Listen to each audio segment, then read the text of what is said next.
Case file number 004. Classification: Mythical psychological phenomenon. Subject: the origin of gods in early human civilization.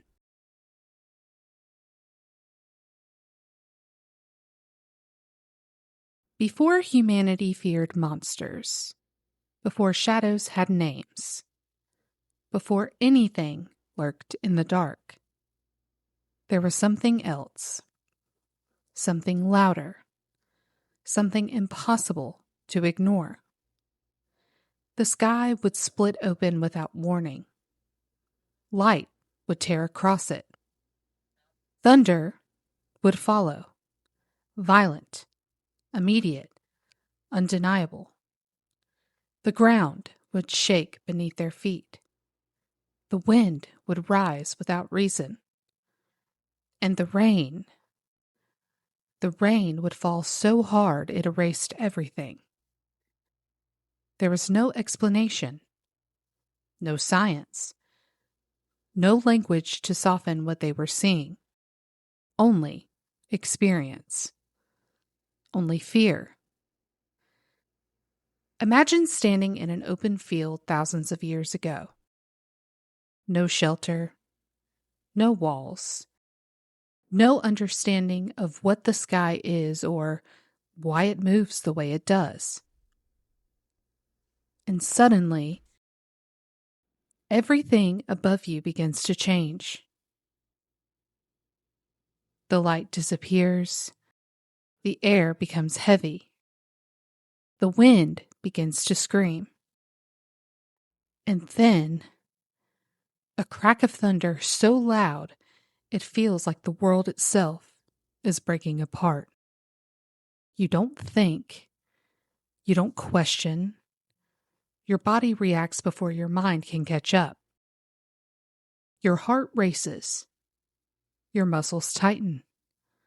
Your breath shortens. Because whatever is happening feels intentional. For early humans, the world was not random. It couldn't be. Because randomness is chaos. And chaos is something the mind refuses to accept.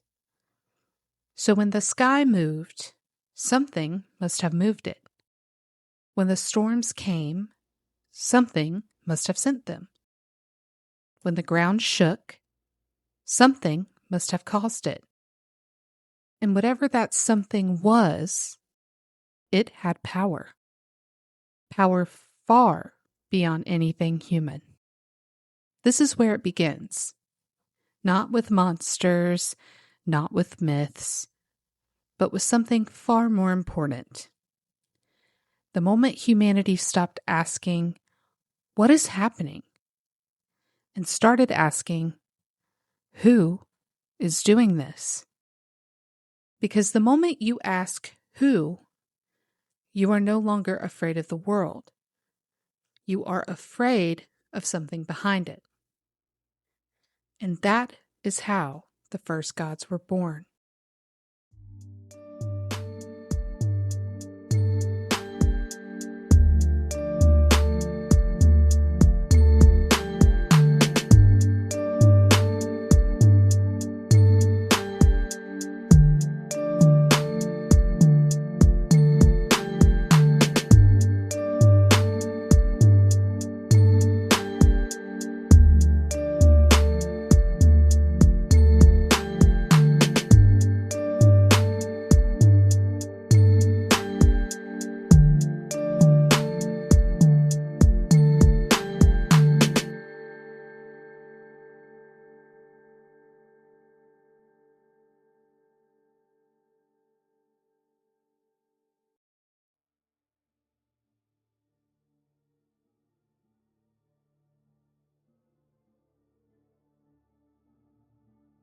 For thousands of years, human civilizations have described powerful beings responsible for the forces of the natural world. Beings said to control the sky, the storms, the sun, life, and death. These entities appear in the earliest written records known to humanity, from the clay tablets of ancient Mesopotamia to the hieroglyphs of Egypt to the mythological texts of Greece and Rome. Despite vast differences in geography, language, and culture, these civilizations developed strikingly similar beliefs: that the world was not governed by chance, but by powerful, unseen forces. For early humans, these forces were not abstract. They were not concepts. They were not metaphors. They were beings with intention, with emotion, with the ability to create and destroy. These beings would come to be known as gods.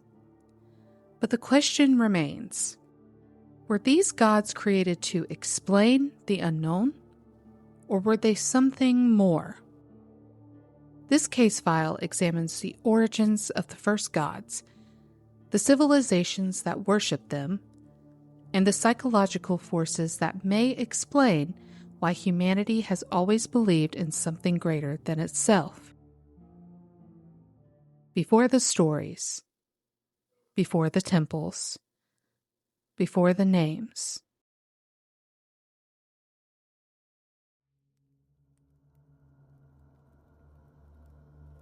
Before temples were built, before prayers were spoken, before gods had names, there was only the world. And the world was unpredictable. The sun would rise, and then one day it wouldn't. Darkness would stretch longer than expected. Cold would settle in. Crops would fail. The rivers that once gave life would suddenly flood without warning, destroying everything in their path. The ground would tremble. The sky would break. Lightning would strike the earth with violent precision.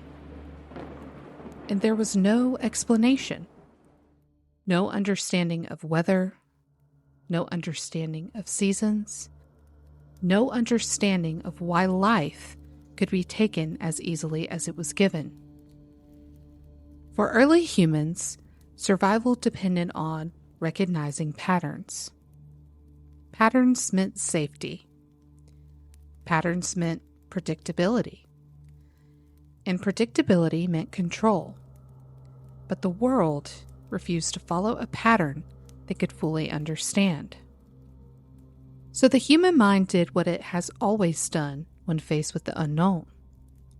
It searched for meaning. Because randomness is something the brain resists.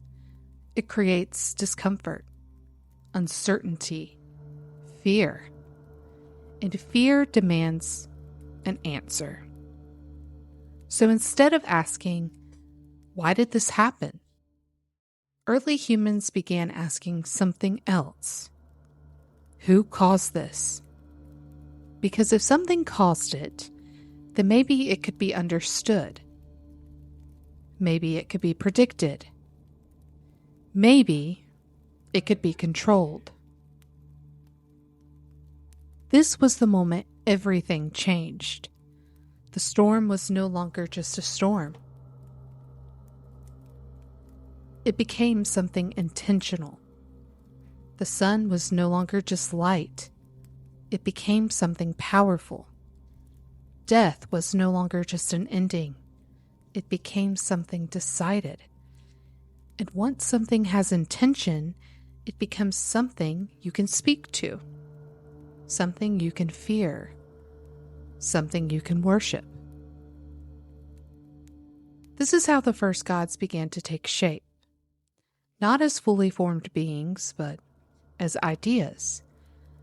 The idea that something above controlled the sky, the idea that something below controlled death, the idea that something unseen decided whether you lived or died.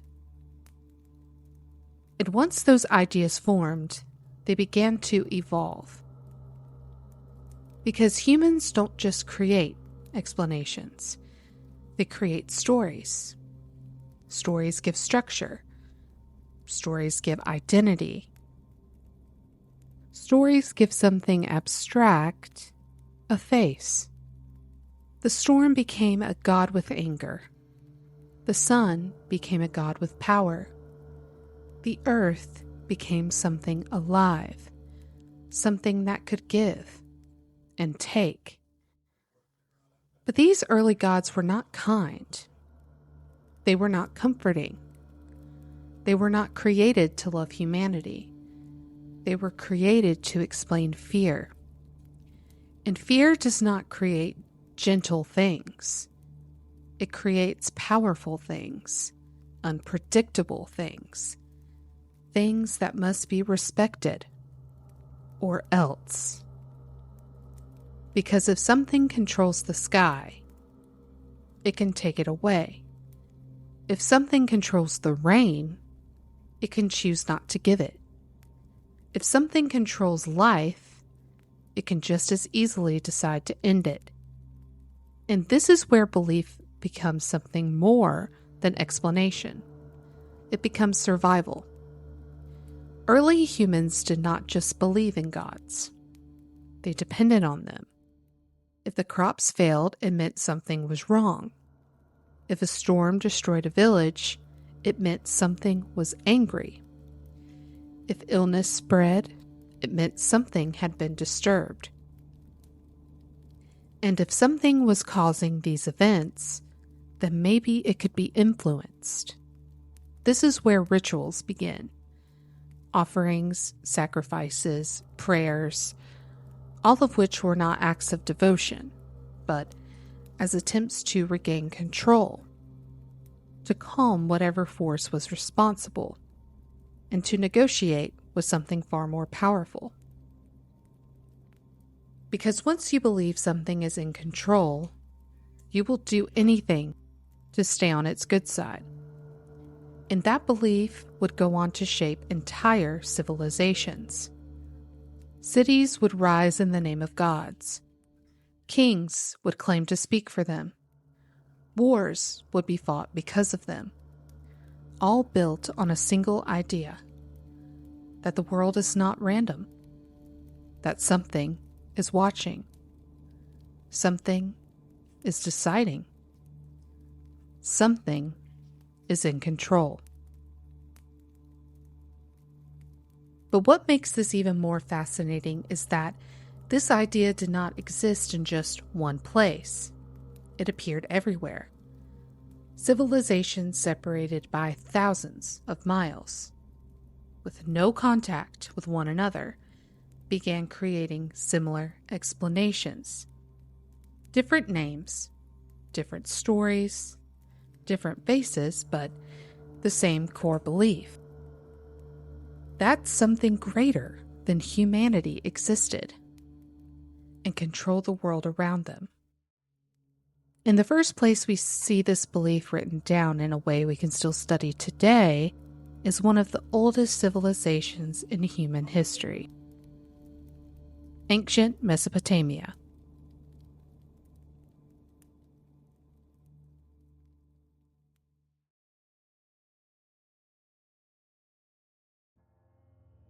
As human civilizations continued to grow, their understanding of the world evolved. But the fear never disappeared. It changed. Because now, it wasn't just about surviving the environment. It was about living under something. Something that could see. Something that could judge.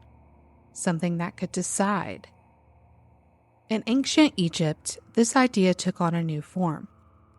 The gods were no longer just explanations for chaos. They became part of a system, a structure, a balance that held the entire world together. And at the center of that balance was Ra, the sun god. But Ra was more than light. He was creation itself. Each day, Ra was believed to travel across the sky, bringing light to the world.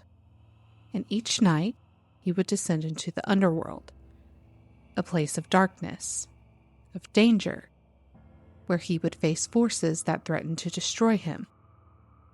And if he failed, the sun would not rise again. This meant that every sunrise was not guaranteed. It was a victory, a sign that order had been maintained, that the world had not fallen into chaos. But not all gods represented life. Some ruled over what came after it. Osiris, the god of the afterlife. In Egyptian belief, death was not the end. It was a transition. But it was not automatic. It was judged. When a person died, their heart was weighed, measured against the concept of truth, of balance.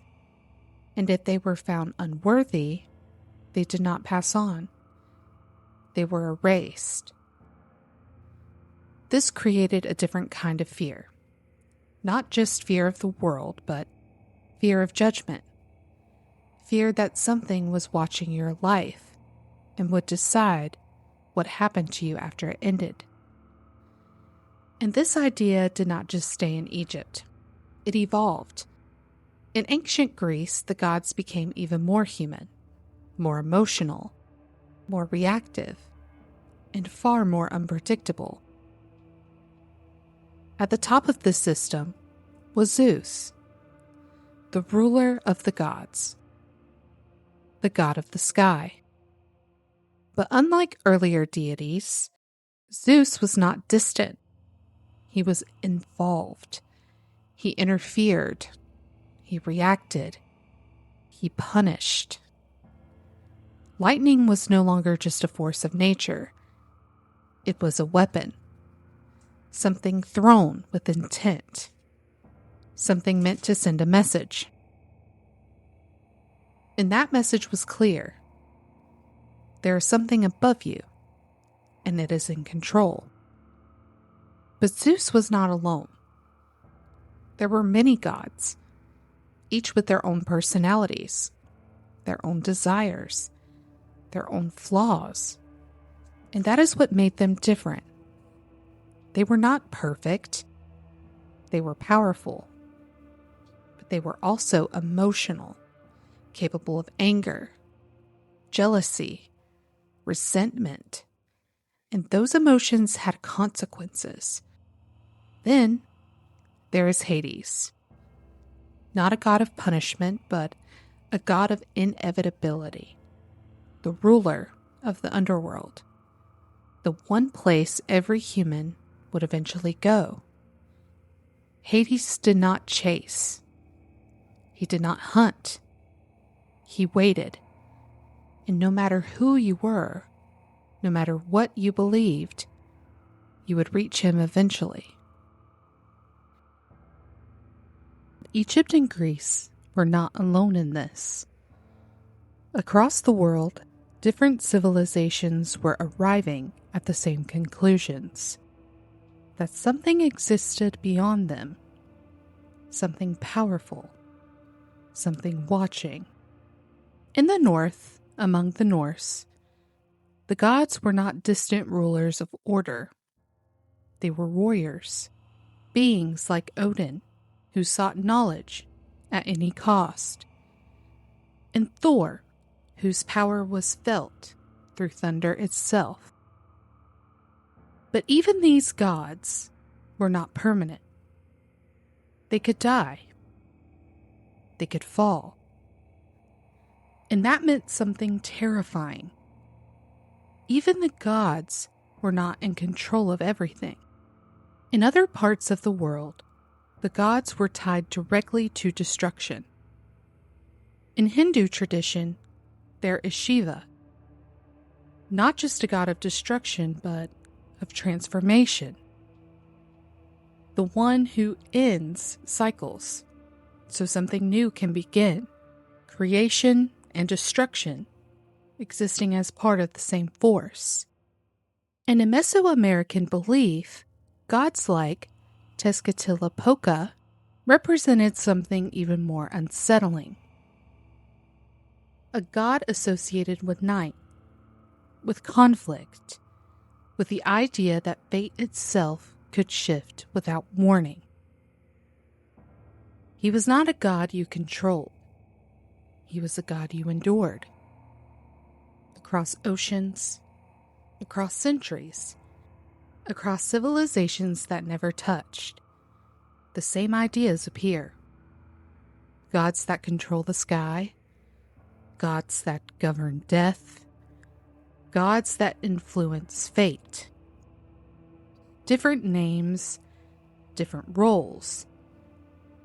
Which raises a question, not about belief, but about pattern. Why did people separated by distance, by language and time itself, arrive at the same kinds of gods? Is it a coincidence, or is it something deeper? Something rooted in the way we experience the world? This is where belief becomes something deeper than fear. It becomes awareness.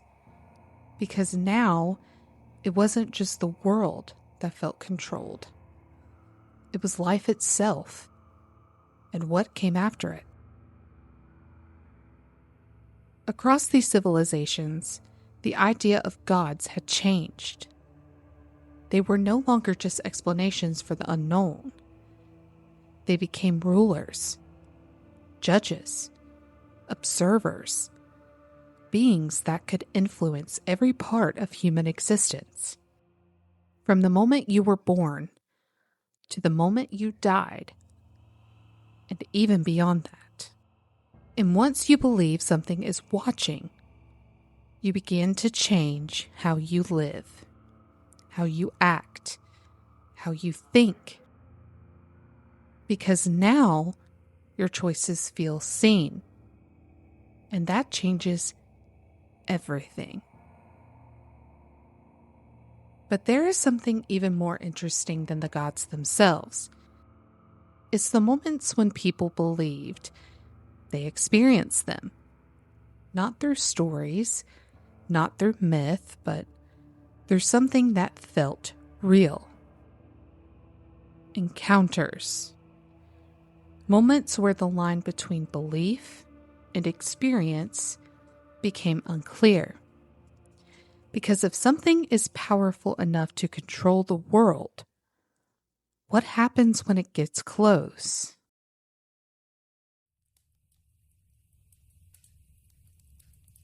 It is late. The air is still, heavy. The fire in front of you burns low. Embers glow faintly, barely pushing back the darkness that surrounds you. Beyond that light, there is nothing. No movement, no sound, just the quiet. You've been here before. Nights like this are not unfamiliar, but something feels different. There is a tension in the air, a feeling you can't explain, but can't ignore. The fire flickers, not from wind, not from movement, but as if something passed through it. Your body notices before your mind does. Your shoulders tighten. Your breath becomes shallow. Because something has changed. The space around you no longer feels empty. You don't see anything at first, but you feel it. That same feeling people have described for thousands of years. The sense that you are no longer alone. You look up. The sky stretches endlessly above you. Dark. Vast. And then It happens. A low rumble, distant at first, then closer. The ground beneath you vibrates slightly. The wind begins to move, slow at first, then stronger. It circles you, not passing through, but around. The fire flares suddenly, bright, violent, and for a brief moment you see something. Not clearly, not fully, but enough. A shape within the movement, something larger than you, something that does not belong to the world as you understand it. You try to steady yourself, to make sense of what you're seeing, but your mind doesn't reach for logic, it reaches for meaning, because whatever this is feels intentional. The wind stops abruptly. The silence that follows is worse, because now there is nothing to distract you, nothing to explain what just happened. And then you feel it. Not outside of you, but directed at you. As if something is aware of your presence. As if something has noticed you. You don't move. Because instinct tells you not to. Because whatever this is feels powerful. Ancient, beyond anything you've ever known. And in that moment, you don't question what it is. You don't wonder if it's real. You don't try to explain it away, because your mind has already decided. This is not the wind. This is not the sky. This is not chance. This is something. Something that sees you. Something that exists beyond you. Something that has the power to change everything and chooses not to. The fire settles. The wind fades. The ground stills. And just like that, it's gone.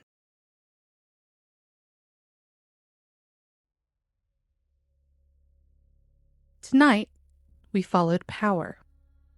We looked at the forces humanity believed controlled the world. The sky, the storms, the sun.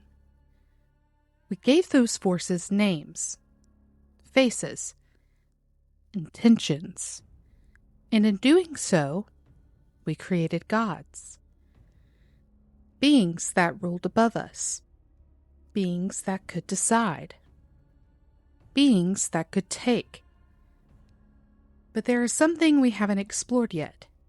Not something separate, but just as powerful. Because while gods ruled the sky, something else moved much closer. Something tied not just to power, but to life itself. Creation, desire, destruction of a different kind. Across civilizations, these forces were not always given to the same figures. They were shaped differently, spoken about differently, but they were always there. Not always above, sometimes beside, sometimes within. The goddesses. Figures that were not just worshipped, but feared, misunderstood, rewritten.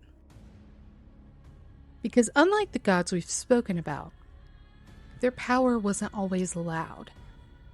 It didn't always come with storms or thunder or even fire. Sometimes it came in silence, in influence, in the parts of life that felt harder to explain. And just like before, we have to ask the same question. Were these figures created to explain the world, or were they created to explain something within us? Next time, we step into a different kind of power. Not the kind that rules from above, but the kind that shapes everything beneath it.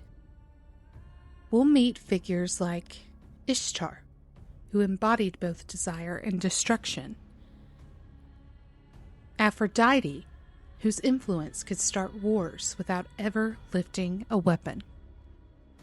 And Kali, a force both terrifying and necessary. Because the deeper we go, the more complicated these figures become. And the harder it becomes to separate what was believed from what was experienced. Next episode, we don't just explore what they are. We explore what they meant and why their stories never truly disappeared.